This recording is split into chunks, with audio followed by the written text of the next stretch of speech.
Hello friends, welcome back to my channel Shikshastrik. Friends, जैसा कि आप सभी जानते हैं कि उत्तराखंड आरओ एआरओ के जो एग्ज़ाम है उससे रिलेटेड नोटिफिकेशन 21 तारीख को जारी हो चुका है।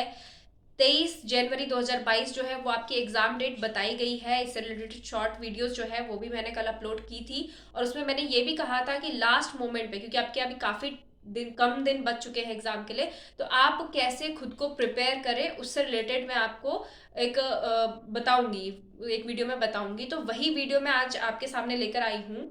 तो आज हम बात करेंगे कि जब एग्ज़ाम के कम दिन बच जाते हैं तो हमको खुद को कैसे उसके लिए प्रिपेयर करना है। ठीक है। तो फ्रेंड्स, जैसे कि सभी जानते हैं, ये एक नॉर्मल बात है कि जब भी हम किसी भी एग्ज़ाम की तैयारी कर रहे हैं, चाहे वो कोई भी एग्ज़ाम हो, हमारे स्कूल से रिलेटेड हो, कॉम्पिटिटिव एग्ज़ाम हो, कभी भी 100% पार्ट जो है हमारे सिलेबस का वो कवर नहीं हो पाता। कुछ ना कुछ ऐसा होता है कि छूट ही जाता है। ठीक है।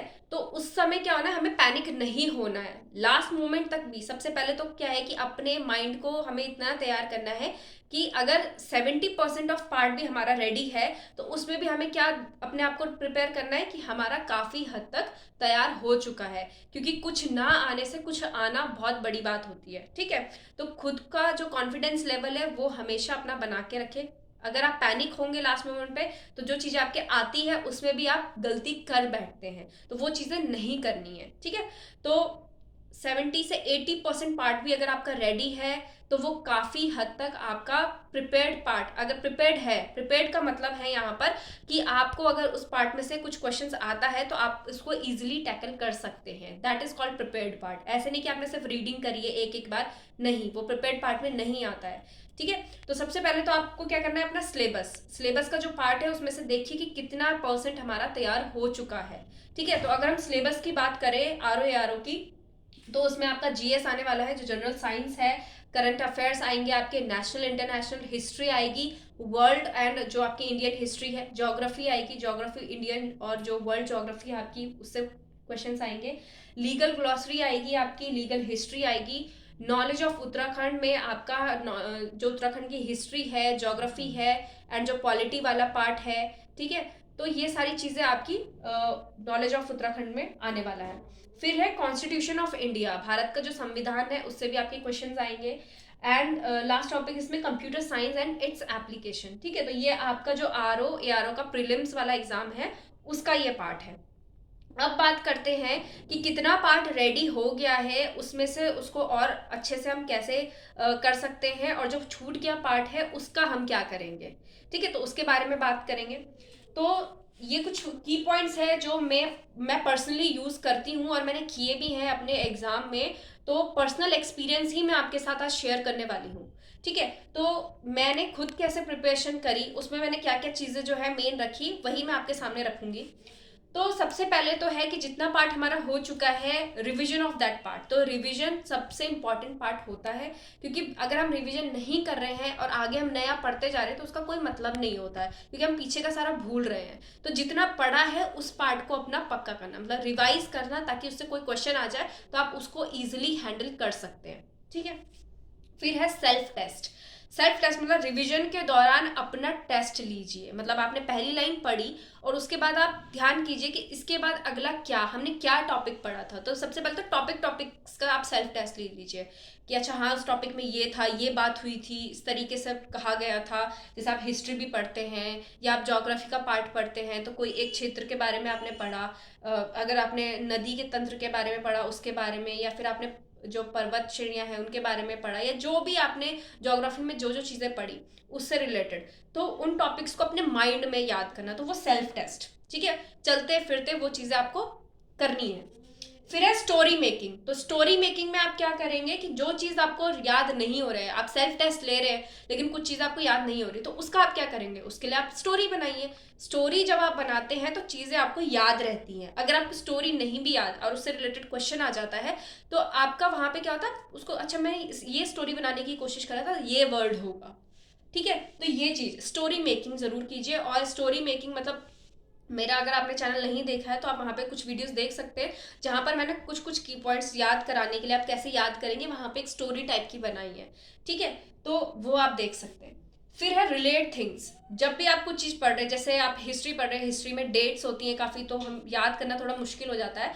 तो वहाँ पे आप क्या करेंगे, उन डेट्स को रिलेट करेंगे आपकी जो नॉर्मल लाइफ में, जैसे कोई आपका करीबी दोस्त है या आपके रिश्तेदार हैं या आपके मतलब फैमिली मेम्बर्स हैं, तो किसी की बर्थ डेट रिलेट होती है तो वो उससे रिलेट कीजिए। या हिस्ट्री में आप कुछ भी पढ़ रहे हैं, कोई इंसिडेंट है तो उस इंसिडेंट को रिलेट करते हुए पढ़े नॉर्मल लाइफ से, तो वो चीज़ आपको ज़्यादा टाइम तक याद रहती है। फिर है reading with understanding. Reading with understanding में ये है कि जब आप चीज़ों को रीड कर रहे हैं तो उनको समझते हुए रीड करें। ऐसा नहीं कि रीडिंग कर रहे हो बस फ्लो फ्लो में, नो, रीडिंग करते हुए उसको समझिए, ठीक है। और रीडिंग, फिर इसके अगला पार्ट है आपका लिसनिंग योर सेल्फ। मतलब जब आप रीड कर रहे हैं तो खुद को जरूर सुने, क्योंकि कई बार होता है हम पढ़ तो रहे होते हैं लेकिन हम खुद को ही नहीं सुनते, हम बोल क्या रहे हैं, तो वो चीज़ें हमें याद नहीं होती। लेकिन अगर हम अपने आप को सुन भी रहे हैं बोलते हुए, खुद को सुनना, तो वो चीज़ें हमें ध्यान में रहती है, अच्छा हमने ये बात कही थी। तो रीडिंग योर सेल्फ के सॉरी रीडिंग विद अंडरस्टैंडिंग के साथ लिसनिंग योर सेल्फ भी बहुत इंपॉर्टेंट है, ठीक है। तो खुद को जरूर सुने।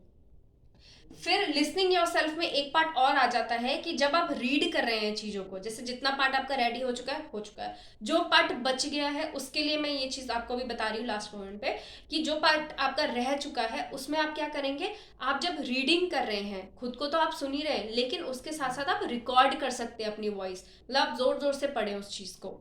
तो जब आप रिकॉर्ड करेंगे तो चलते फिरते आप कोई भी छोटा मोटा काम कर रहे हैं या कुछ भी ऐसा है, तो आप ईयरफोन्स लगा के उनको क्या कर सकते हैं, सुन सकते हैं अपनी आवाज़। तो वो आपका रिविजन वाला पार्ट हो जाएगा।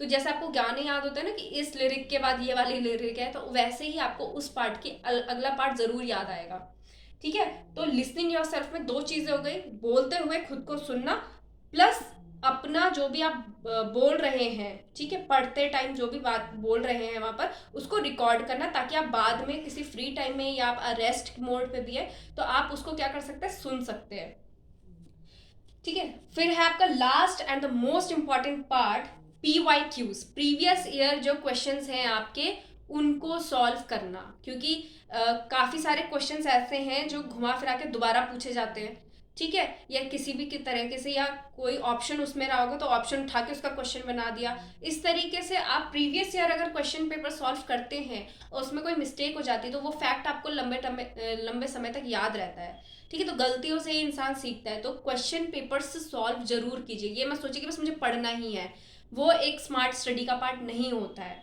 Smart study is when you are reading और यू आर प्रिपेयरिंग समथिंग और उसके बाद आप उसके क्वेश्चन पेपर्स भी सॉल्व कर रहे हैं, ठीक है। तो क्वेश्चन पेपर सॉल्व करने से आपको काफ़ी हेल्प मिलती है चीज़ों को लंबे समय तक याद रखने के लिए। तो ये चीज़ें जो आपको अब इन कम दिनों में करनी है, तो ये चीज़ें आप करिए, डेफिनेटली आपको इससे फ़ायदा होगा। और जो भी ये वीडियो देख रहे हैं तो वो ज़्यादा से ज़्यादा लोगों को शेयर कीजिए जिनका अब एग्ज़ाम है, और यही ट्रिक आप अपने अलग अलग एग्ज़ाम्स में भी यूज़ कर सकते हैं, not only in this exam but अलग अलग एग्ज़ाम में भी यूज़ कर सकते हैं। तो आप स्टार्टिंग से भी अगर तैयारी करें तो भी ये ट्रिक यूज़ कर सकते हैं, लास्ट मोमेंट पे भी अगर आपका कुछ है ऐसा जो रह गया है पढ़ने के लिए अब, तो उनमें भी आप यूज़ कर सकते हैं, ठीक है। तो अगर आपको जो तरीका मैंने बताया, जो मेरा एक्सपीरियंस है, मैंने खुद का बताया है, वो पसंद आया तो ज़रूर लाइक कीजिएगा, वीडियो को शेयर कीजिएगा एंड सब्सक्राइब करना ना भूले चैनल को। Thank you all of you.